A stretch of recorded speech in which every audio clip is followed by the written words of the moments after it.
Thank you, Amarnath Reddy garu. First of all, I'd like to congratulate the panelists and all the good work they're doing. Srini from Infosys, Vishnu Kumar from Vishnu Academy, and the Oracle Chief. It's really inspiring to hear the kind of work that these people are doing. And I thank you all for coming here. Visakhapatnam, I think all of you are aware, it's a tier 2 city and just growing as an IT hub, and the government is doing all its best to promote IT to take shape in Visakhapatnam. We have recently built a 1 lakh square feet office on a hilltop facing the sea. It's one of the most picturesque locations you will ever see on this planet. So I would request all of you to come to Vizag and see what's going on there to really understand what's happening there. It's not like in Hyderabad, all the hustle and bustle of traveling 1 hour, 2 hours to office. It just takes you 15-20 minutes. And it's a wonderful environment, less polluting and very peaceful. And about 30 to 40% of the workforce working in Hyderabad are from that district. Visakhapatnam Srikakulam is about 200 kilometers around Vizag. You have about 40% of the workforce working in Hyderabad. It's not that people are born and brought up in Hyderabad that are working here. Many companies, or all the multinational companies, I mean, we are doing about 30,000 crores of exports from Andhra, and I think all of it is coming from Hyderabad except about 700 crores from Visakhapatnam. So there's a huge potential for IT business to pick up in Vizag. And I would request the multinational companies or the audience to have the interest to come to Visakhapatnam and do business with Visakhapatnam and learn in Visakhapatnam. That's about the tier 2. The challenges we're facing in tier 2 cities and in IT industry in general, where people and JKC can help, is that like the previous speakers have mentioned, there are about 700 odd engineering colleges in the state of Andhra Pradesh. These engineering colleges were set up within a broad perspective of providing good quality education when people were going to neighboring states. The Chief Minister of Andhra Pradesh, the previous governments of Andhra Pradesh, allowed, what is the background behind this? People from Andhra were going to Karnataka to study previously. But now there are 700 engineering colleges churning out about 2.5 lakh people of extremely poor quality graduates who are not employable by more than 5%. You can check with the statistics with any of the people on the ground here. The basic point I want to impress all of you, and I want all of you to take part in this, is you have to understand what's going wrong.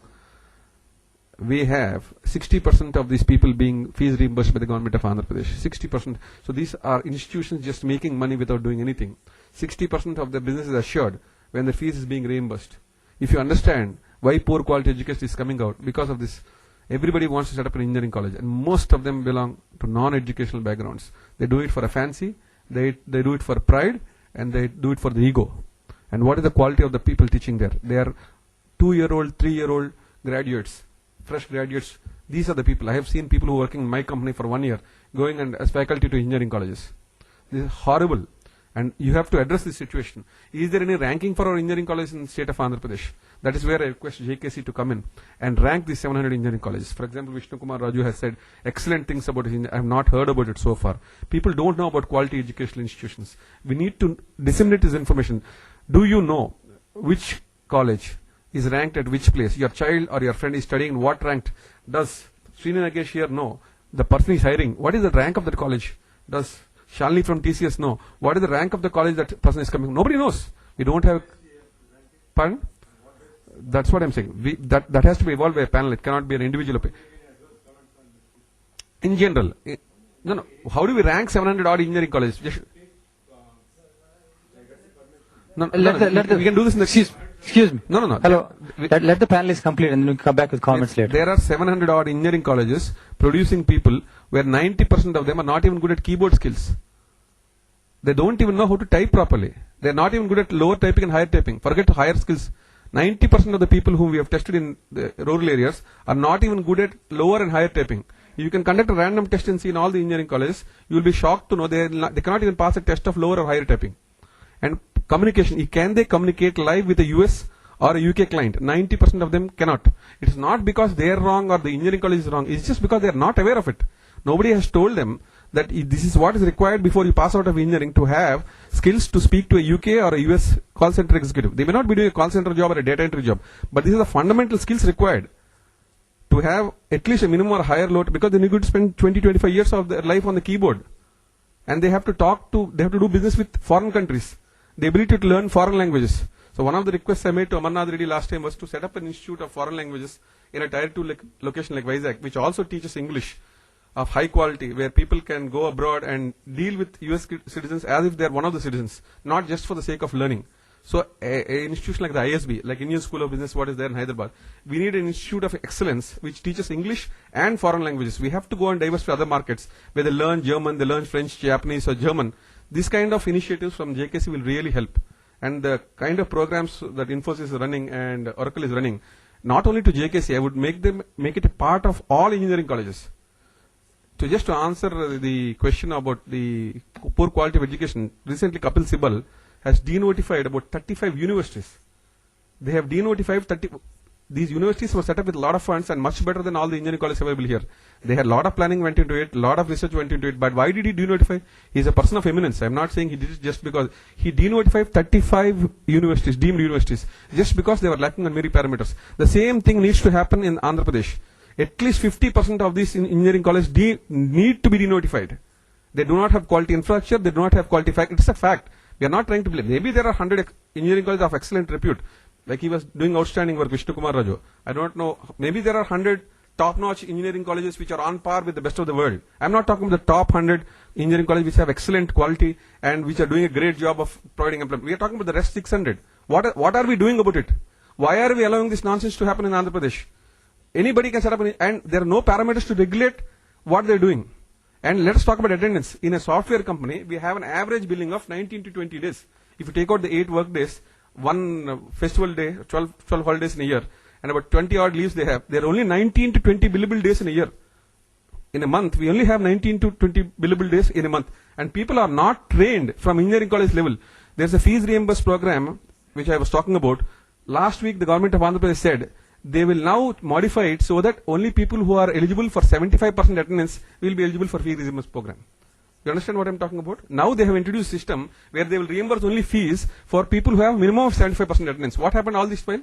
You reimburse fees for any idiot who's coming and joining engineering college? Even according to me, the 75% also is not applicable. Why will you get salary if you come for 75% of your time to your office?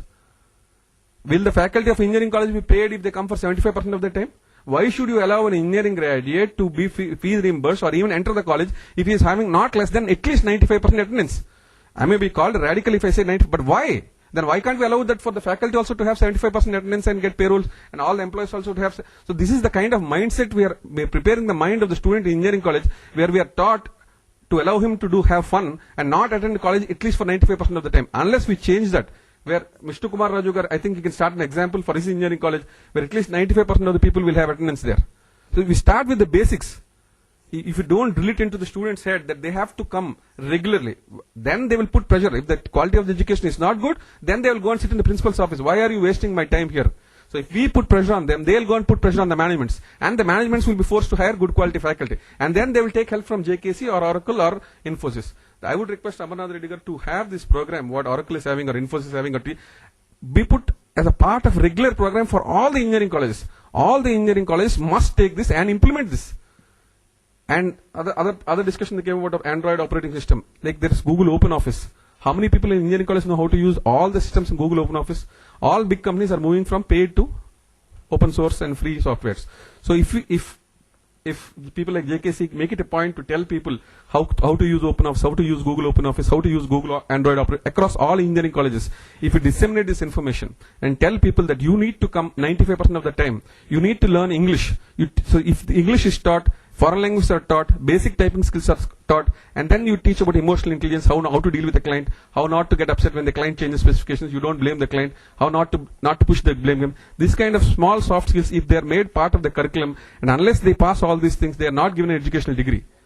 So unless people like eminent people write to the government saying that this is minimum steps required, and all of you also rise to the occasion and call the bluff. We have system of ranking. We take action against people who are not performing, because these 2.5 lakh people who are passing will not have a future later on. If we allow this to happen, only 20,000 people will be employed. What happens to the 2.2 lakh people? Where will they go? So the last request is, if it's possible, we need to tell them to become faculty also, to teach these people to become faculty. In third year and fourth year, if I identify people who are good at teaching and mentor them, we have some special award programs from Government of Andhra Pradesh or JKC or institutions like Infosys, the teacher reward program. We can provide them alternative careers except computer science, or they can come back and teach in the same college. If we help them in that initiative, I think it will help improve the quality of education and employability now across the sectors. Thank you.